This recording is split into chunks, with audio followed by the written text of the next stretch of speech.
Hello, good morning. So, kagigising lang namin. O, yan, mother. Time check, 8 a.m. So, ngayon magbe-breakfast kami. Today nga pala is second day namin dito sa Vietnam. Pero bago kami Morabels, mag-breakfast muna kami. So, ito yung tinake out namin kagabi. Tapos, ito rin yung tinake out namin ng mga cake. Pakita muna namin sa inyo isa-isa. Kasi namin napakita doon sa video. Ito ba yung buksan ni Mother? Gusto ko muna i-share sa inyo yung mga pinamili muna namin. Hindi masyado madami, pero lala. Ito yung mga pinamili namin for the first day dito sa Vietnam.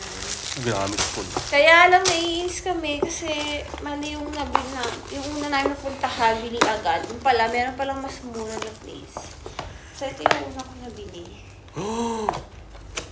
Ito na, flex ko lang. Ito.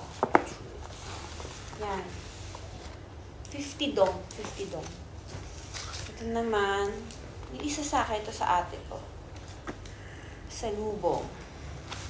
Tapos, siyempre gusto ko may remembrance ako from Vietnam.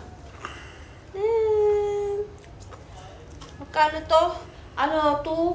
270 ba to, Faris?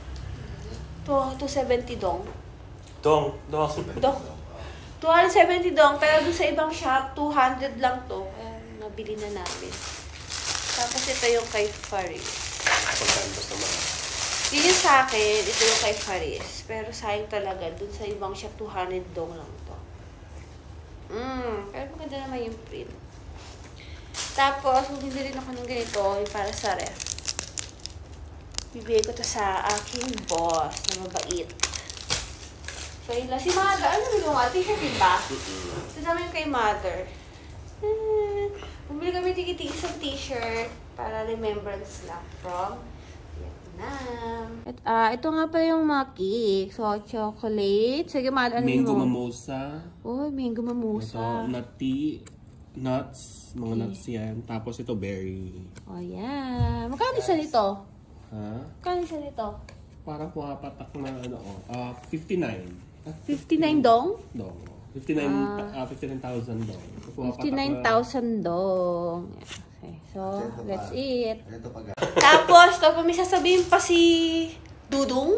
At saka syempre, di ba nabuisit tayo sa masahe? Syempre, hindi ako makakapayag. Walang ganti. Walang ganti. Kuha-kuha pa rin na.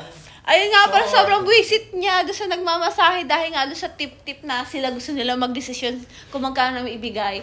Sobrang buwisit niya, nakalimutan niya hubarin yung short. Yung short pero aluwag kaya sa short nila. Pantulog. Kaya ngayon. At tingnan nyo nga guys dito ko lang masasabi na asan patingin ng mga dong mo, bilisin pera mo, milyon. Alam nyo ba guys, dito ko lang talaga naranasan makahawak ng milyong-milyong salapi. Ang yaman ko dito sa Vietnam. Oo nga. Tingnan nyo kung gaano kadami ang pera namin sa Vietnam. Ang dami. Tingnan mo, kada isa nito ay 200,000. Ilan to? So, ang total nito ay ilang milyon? Mga nasa 20 million.